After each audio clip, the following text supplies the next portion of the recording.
నన్ను విడవదు ఎన్నటికీ ఎరగాయని నీ కృప నన్ను విడవదు ఎన్నటికీ యేసయ్యా నీ ప్రేమానురాగం నన్ను కాయని అనుక్షణం యేసయ్యా నీ ప్రేమానురాగం నన్ను కాయని అనుక్షణం.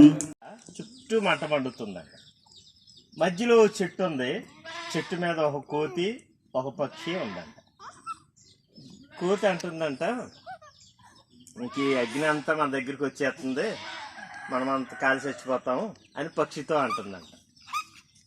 అంటుంటే పక్షి అన్నదంట ఏమంటదా మీకు తెలుసు కదా, దగ్గరికి వచ్చేసింది అనుకోండి, అగ్ని దగ్గరికి వస్తే ఎగిరిపోతాను అంటది. కానీ అలా అనలేదంట అండి ఆ పక్షి.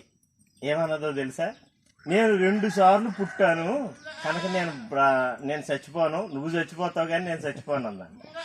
2 సార్లు పుట్టడం ఏంటి అని అడిగిందంట. అవును, మా అమ్మ నన్ను ఒకసారి గుడ్డుగా పెట్టింది, రెండోసారి నన్ను పొదిగినప్పుడు నేను పిల్లయ్యా, అంటే నేను 2 సార్లు పుట్టాను అంతే కదండి. కోడైనా ఒకసారి గుడ్డు పెడుతుంది, అప్పుడు ఒకసారి పుట్టినట్టే ఆ పిల్ల దాంట్లో ఉన్నది. రెండోసారి పొదిగినప్పుడు అది పిల్ల అవుతుంది.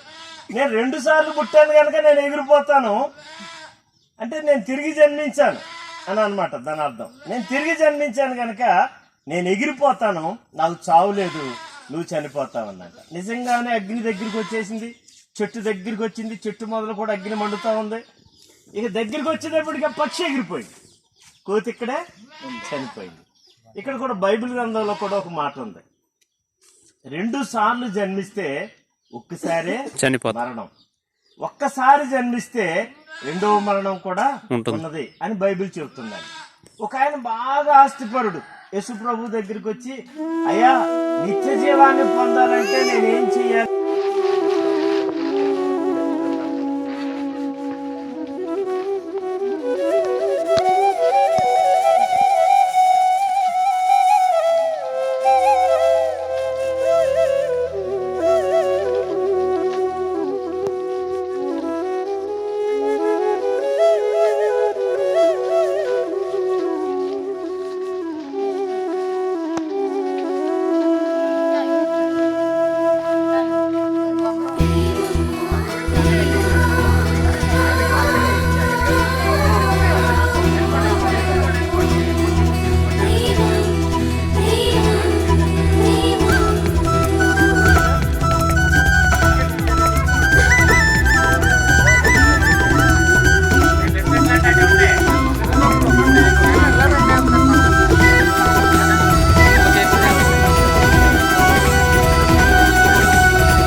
చదువుకున్నా ఏం చదువుతున్నా వెళ్తా ఇక్కడనా గట్టిగా చదువు కలెక్టర్ అయిపోవాలి నువ్వు.